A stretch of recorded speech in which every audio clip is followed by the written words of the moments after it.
Quisiera agradecer primeramente al Instituto de Estudios Cubanos de la Universidad Internacional de la Florida, profesor Jorge Duani, y a todas las personas que nos han ayudado para facilitarnos este espacio. Hoy presentamos el 6º informe sobre el estado de derechos sociales en Cuba y lo hacemos por primera vez en esta ciudad de Miami, que tiene un profundo significado para nosotros los cubanos. El observatorio elabora este tipo de informe porque nos parece importante reseñar con todo rigor que en Cuba se violan, además de los derechos civiles y políticos, los derechos sociales de sus ciudadanos. Estos informes están sustentados en investigaciones sobre el terreno, documentación de casos, encuestas. Van por tanto más allá de la opinión y de la anécdota, que también son valiosas, pero que resultan insuficientes para un esfuerzo de esta naturaleza. Este es el 6º informe sobre el estado de los derechos sociales en Cuba y desde luego todos tienen un ejemplar, y quien no lo tenga que lo reclame urgentemente.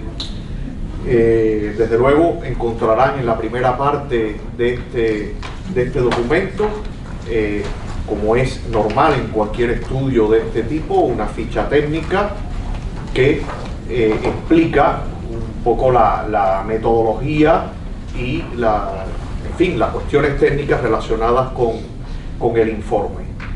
Es importante señalar, para no aburrirlos con estos datos iniciales, que este es un informe que se hace en base a una recopilación de información en el terreno, que abarca, en este caso, este informe abarcó la totalidad de las provincias de Cuba, más de 1.300 encuestas realizadas a ciudadanos y ciudadanas, teniendo en cuenta también que fuera una muestra representativa desde luego, de la población cubana, teniendo en cuenta factores de edad, desde luego también el factor geográfico, el factor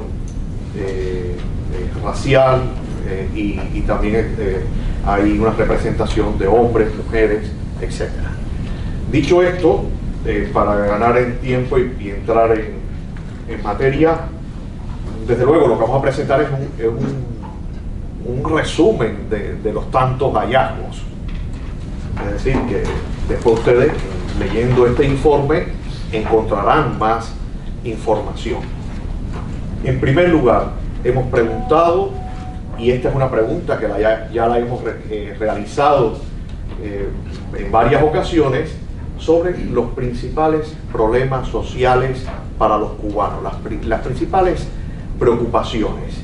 Y como pueden ver, en primer lugar, la crisis alimentaria.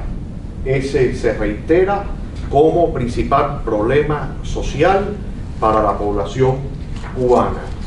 En segundo lugar, el tema de los salarios, que interpretamos que tiene que ver principalmente con el bajo nivel adquisitivo de los salarios.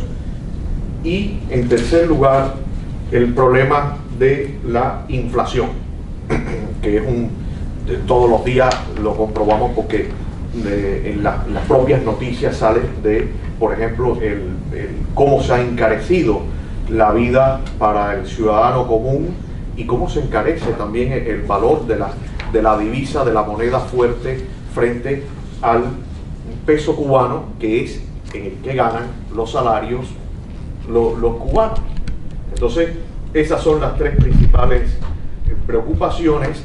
Desde luego que hemos incluido, aunque no sean problemas sociales, un poco para probar, para sondear, hemos incluido otros elementos que ya ven que se reflejan también como preocupación. El tema de la sanidad es importante porque ha subido en preocupación, no a los niveles de cuando el COVID, pero ha subido con respecto a la encuesta anterior. Había más elementos. Uno de los que no aparece aquí es el embargo norteamericano. Ahí lo dejo. Estaba, pero no aparece entre las principales preocupaciones. Bien. Como mencionaba Yaxis, la crisis alimentaria y la inflación están dentro de los primeros 3 elementos preocupantes, y esta crisis alimentaria más inflación indudablemente ha impactado en este último año la economía de la mayoría de los hogares.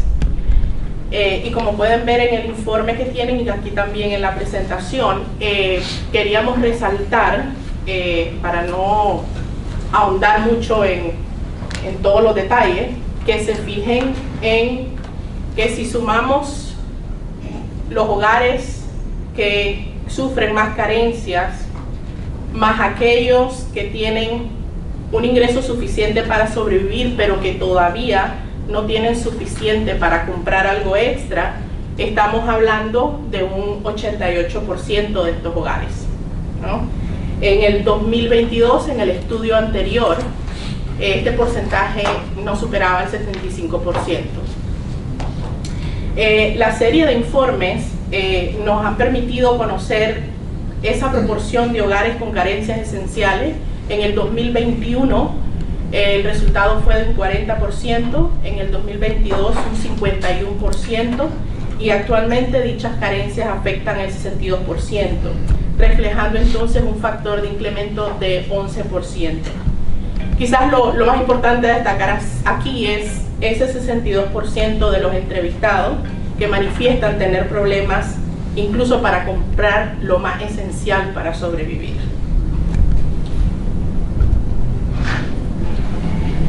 Aquí, al interpretar el informe, es que estos porcentajes son basados en aquellos entrevistados que respondieron sí a recibir remesas. Entonces, como pueden ver, el primer parámetro fue aquellos que tienen problemas incluso para comprar lo más esencial, 41% de aquellos que aún ya reciben remesas. Y obviamente el aspecto preocupante es que de los que no reciben se incrementa hasta un 72%.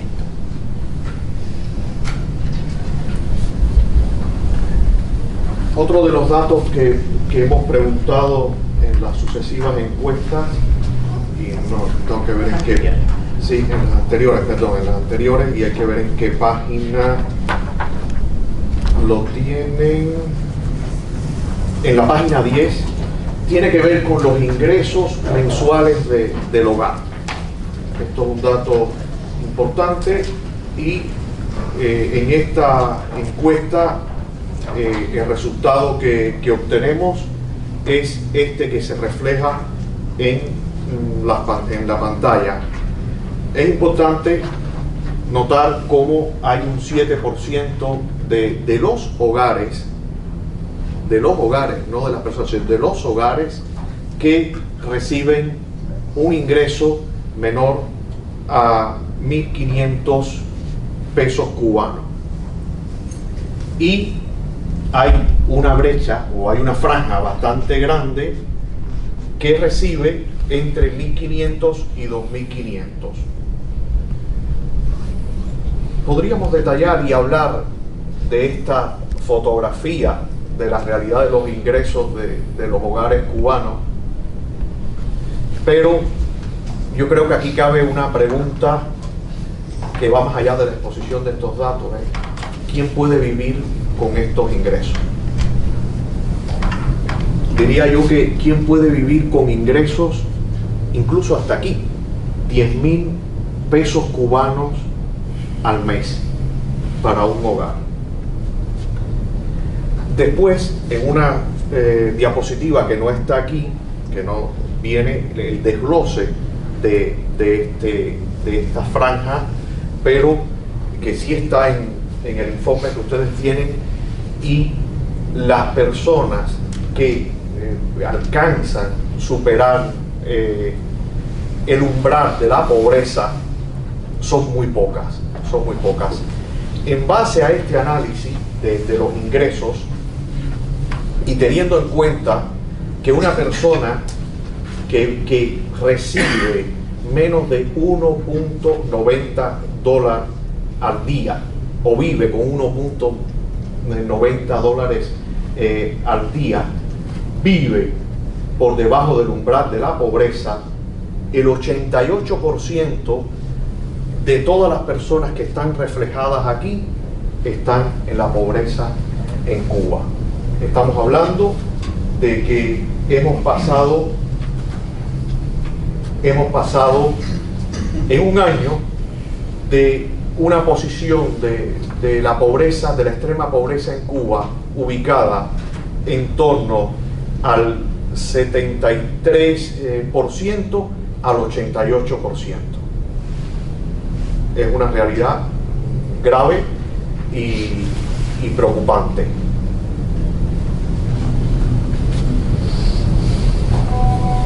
Nuevamente, en cuanto a las remesas familiares, se preguntó que si recibieron en su hogar alguna remesa familiar en los últimos 3 meses. Creo que lo importante a notar en este dato es que esa relación entre los resultados de un 71% en esta encuesta y la comparación con el año 2020, donde aparentemente, ¿no?, se mantiene el porcentaje. Había otro dato, está aquí en las remesas. Ya, si tú lo tienes. Ajá. Correcto.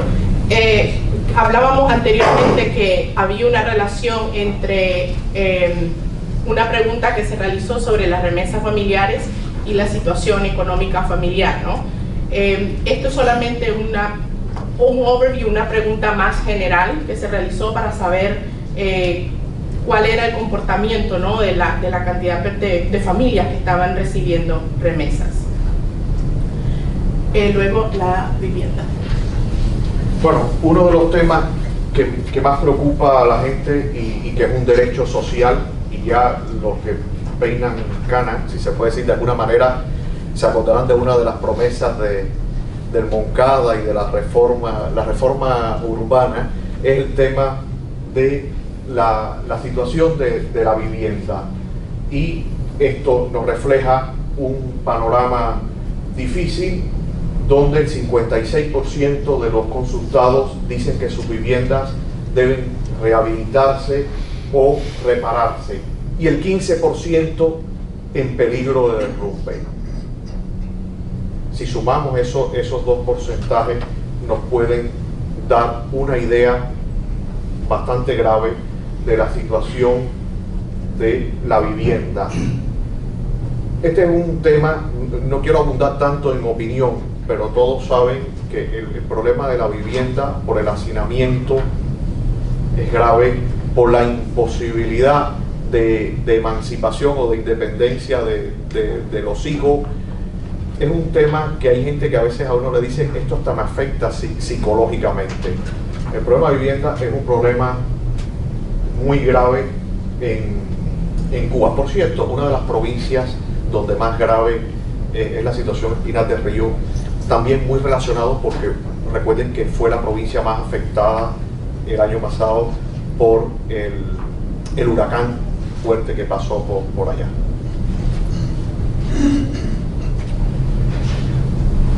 Otro tema que hemos preguntado es sobre el tema de los apagones.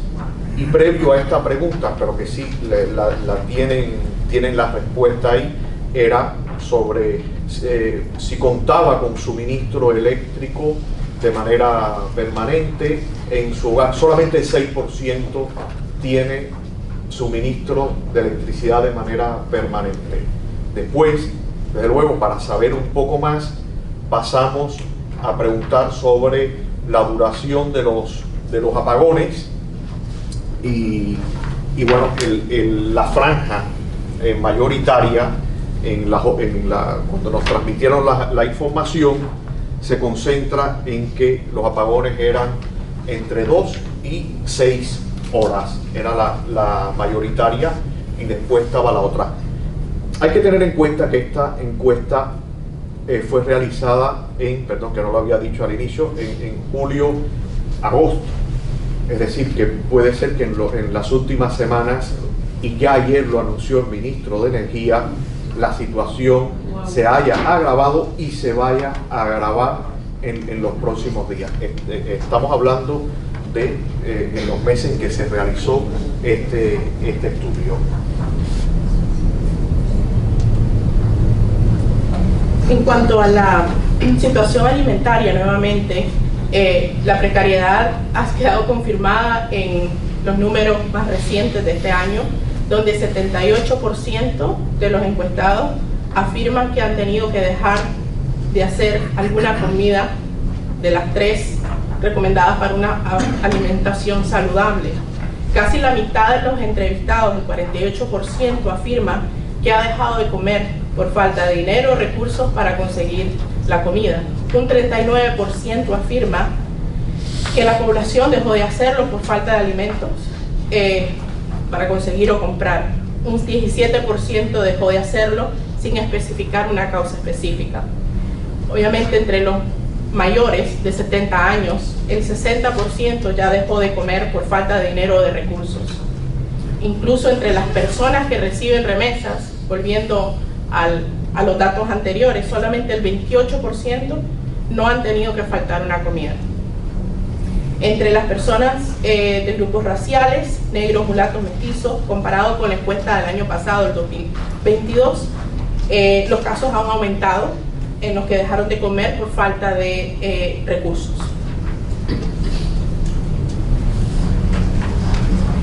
Un dato interesante sobre la libreta de racionamiento en comparación con la encuesta anterior. Antes la libreta de racionamiento les alcanzaba para 10 días al mes. Ahora únicamente les sitúa, ¿no?, en no más de 5 días al mes. En cuanto a la salud pública y a los medicamentos, un 32% de quienes necesitaron medicinas no pudieron conseguirla, ya sea por su costo o por la escasez. Quienes la consiguieron fueron aquellos que lograron hacerlo a través de la iglesia, organizaciones caritativas, gracias al envío de familiares en el exterior o a través de otras vías. Y solamente el 6% consiguió el medicamento que necesitaba en la farmacia del sistema de salud.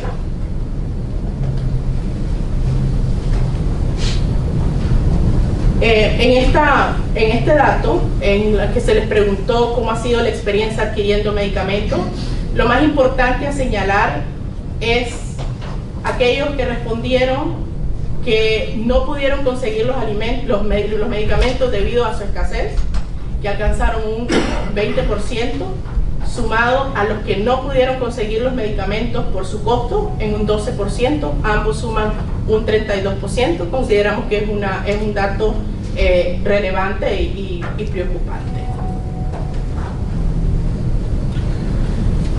Obviamente, aunque es una encuesta o un estudio sobre los derechos sociales, también preguntamos sobre la gestión económica y social del gobierno.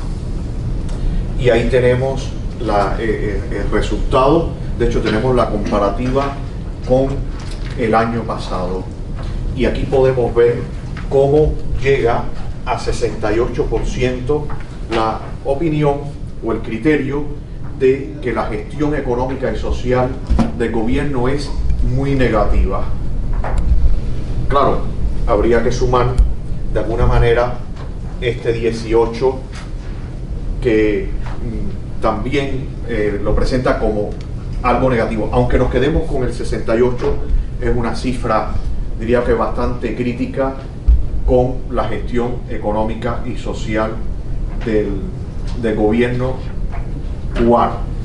Y muy positiva, bueno, ya vemos, se ve 1%. Y algo positiva, 8%.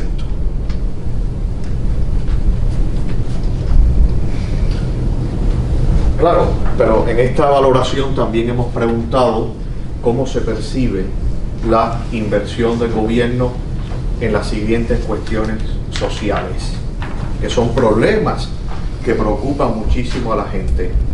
Esto lo hacemos en gran medida también porque hay información pública sobre cómo el gobierno, el régimen, distribuye la inversión en el presupuesto. Y todos sabemos, y creo que algunos aquí han trabajado y han hablado mucho sobre esto, cuál es la inversión que se hace, por ejemplo, en el sector inmobiliario vinculado con la industria turística. Pues bueno, veamos cuál es la percepción de aquellos que no pueden opinar sobre el presupuesto, sobre la inversión en estos asuntos. Y ya vemos que en salud pública y hospitales el 92% considera que es insuficiente. En agricultura, que es un tema, obviamente, agricultura y alimentación, que es clave, que tiene relación con el principal problema de la gente. Recuerden el primer gráfico que presentamos, el 91% cree que la inversión es insuficiente. Vivienda, 88%. Y educación insuficiente lo consideró un 82%, que es donde quizás la gente fue más, diría yo, que leve, pero obviamente 9 suficiente, 82 insuficiente. Y por último,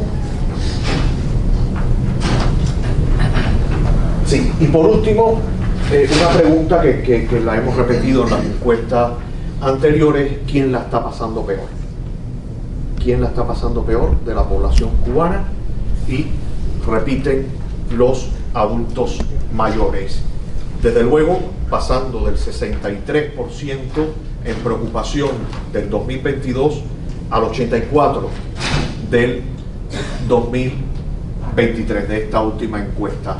Después, evidentemente, las personas que no reciben remesas, que se mantiene más o menos en un rango parecido. Los desempleados, es interesante que sube la preocupación por los presos. La primera vez que hicimos esta pregunta, la preocupación por los presos era baja. De hecho, nos preguntábamos eso, ¿por qué tan baja? Ahora la preocupación de los presos va aumentando. Interpretamos que es también porque de alguna manera hay mayor presencia del tema de los presos, en especial de los presos políticos, en los medios de comunicación, en la conversación pública, en el debate de la gente. Lo cual, de alguna manera, es una buena noticia que haya preocupación por eso, porque si la gente que está en la calle, en libertad, la está pasando mal, imaginemos los presos. Bueno, los jóvenes, las mujeres, y así es el listado de las preocupaciones. Bueno, pues, muchas gracias. Muchas gracias. De todas maneras, ahí tienen el informe y el detallado. Hay más preguntas. Bueno, ahora Eduardo. Vamos a continuar. Entonces, tenemos los próximos 2 invitados en el segundo bloque de la presentación del informe.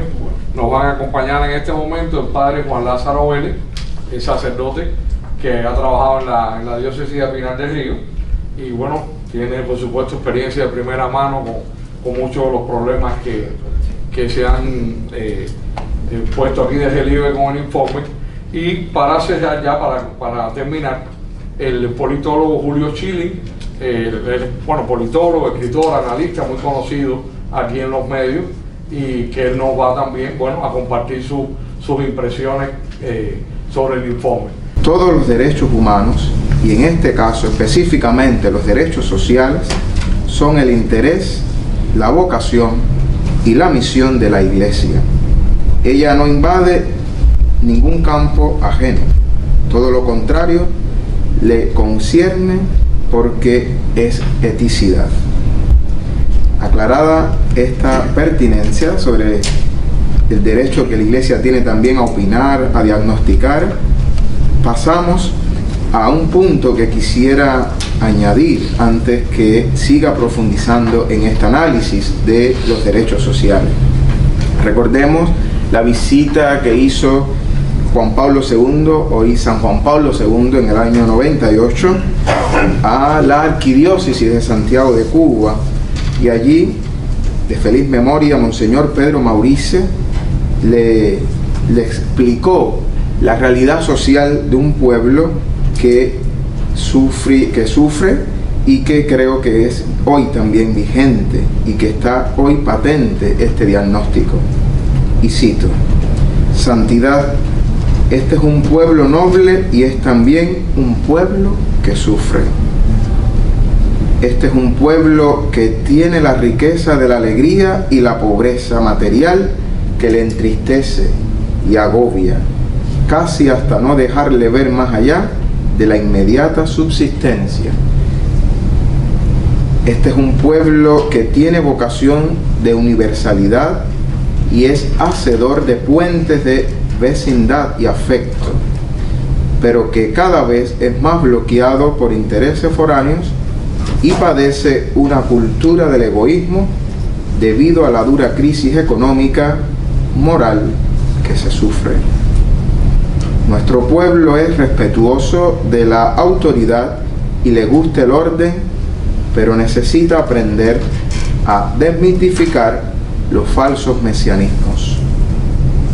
Este es un pueblo que ha luchado largos siglos por la justicia social y ahora se encuentra al final de una de esas etapas, buscando otra vez cómo superar las desigualdades y la falta de participación.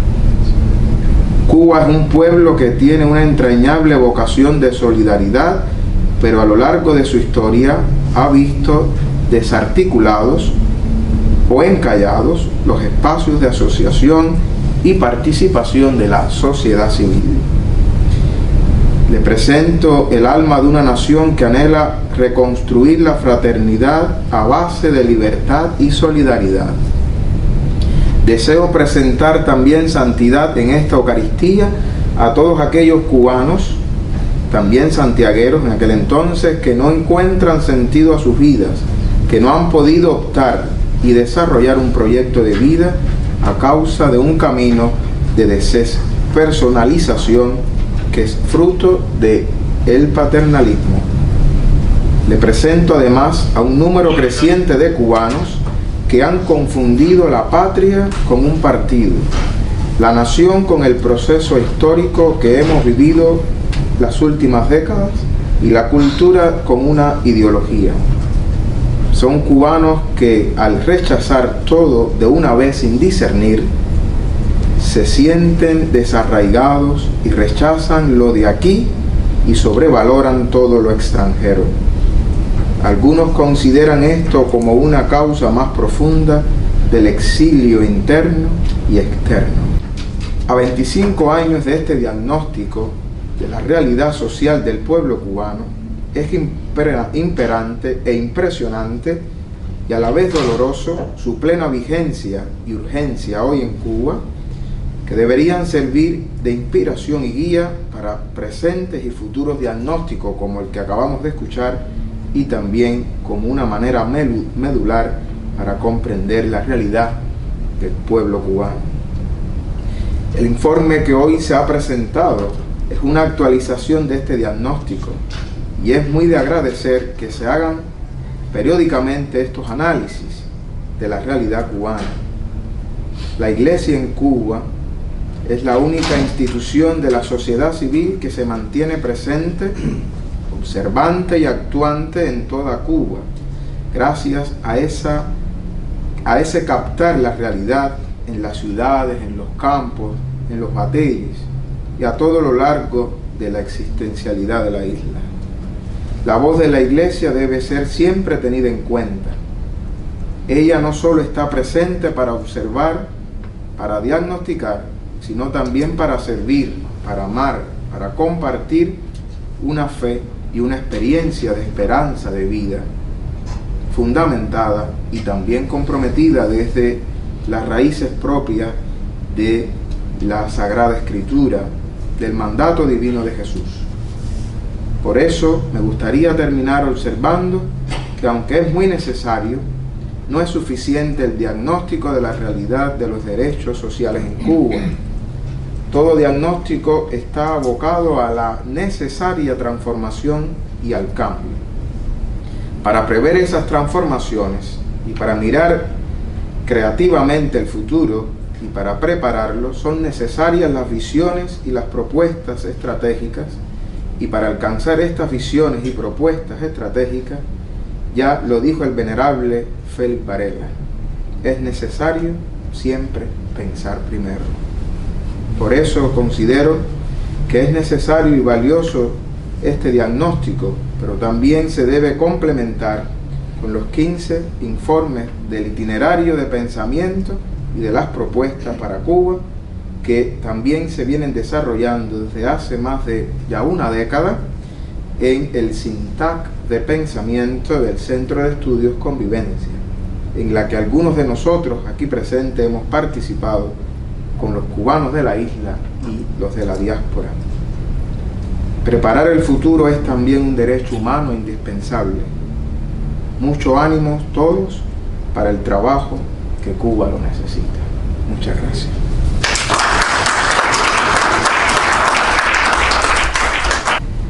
Los derechos sociales para algunos son controversiales. Son controversiales porque regímenes no democráticos lo han utilizado para justificar el despotismo.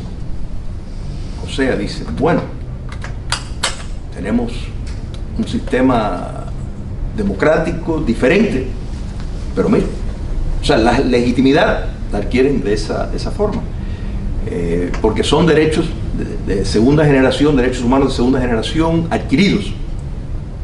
Los de primera generación, como ustedes saben, los civiles, políticos, son naturales, son inherentes.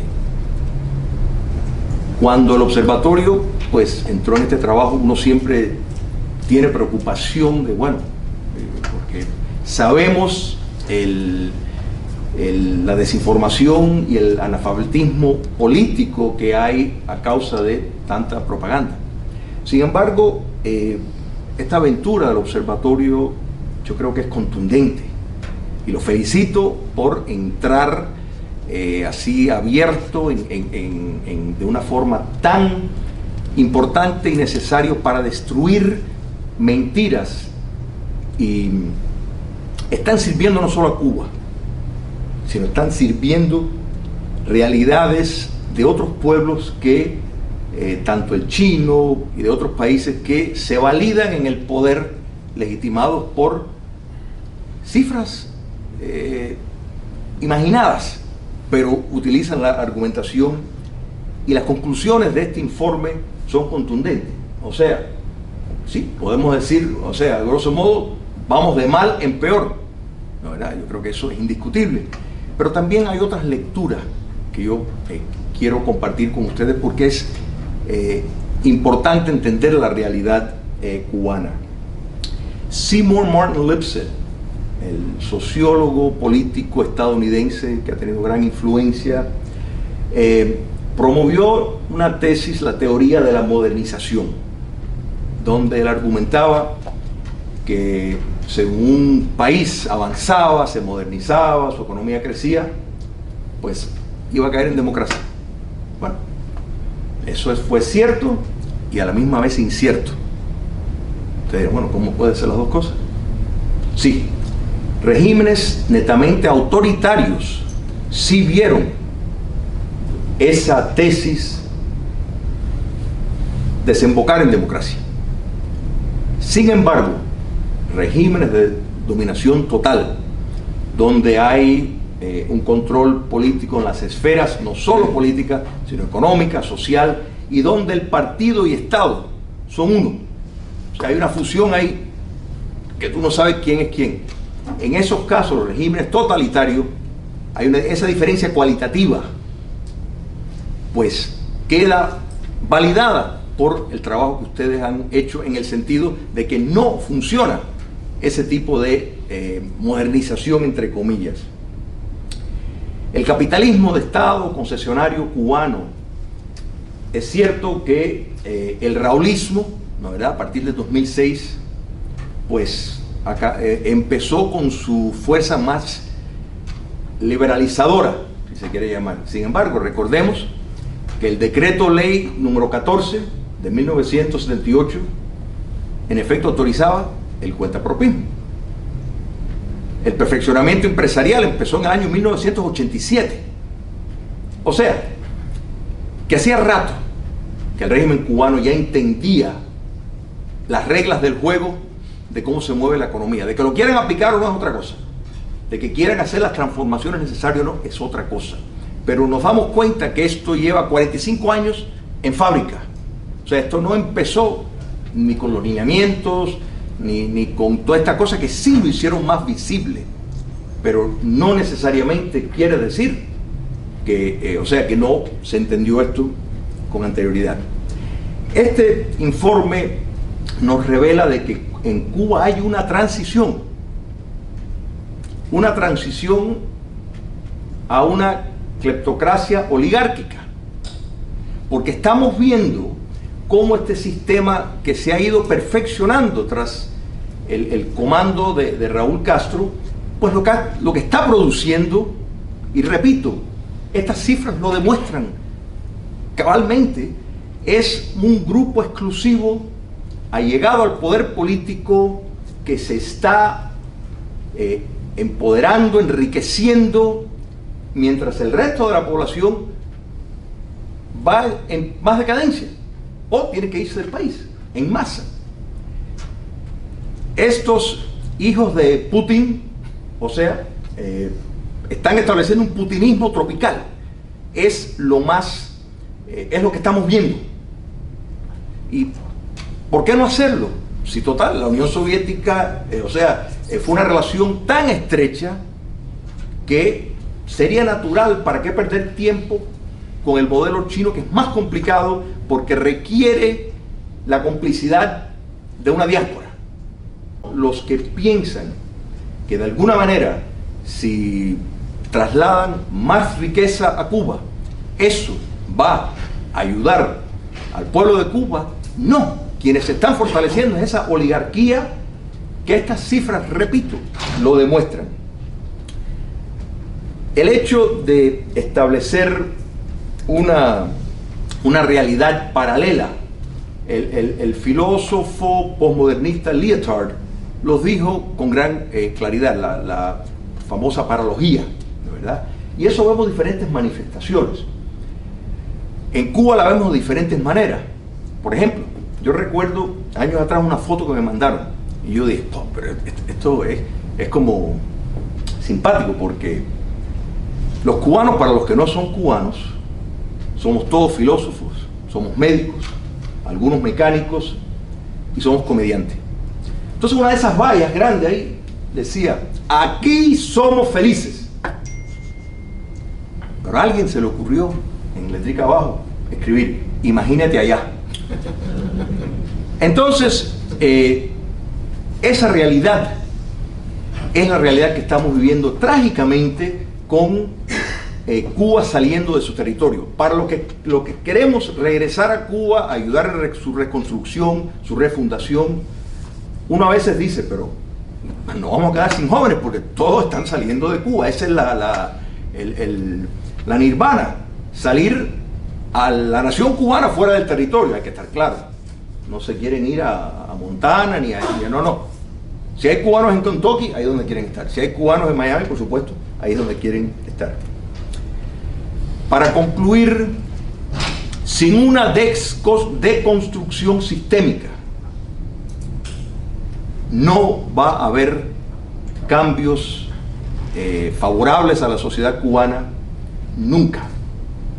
Tiene que haber ese desmantelamiento del sistema.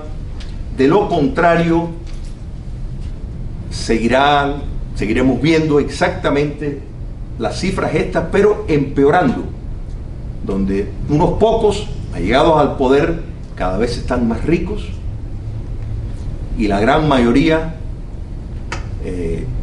literalmente de mano esclava. Muchísimas gracias.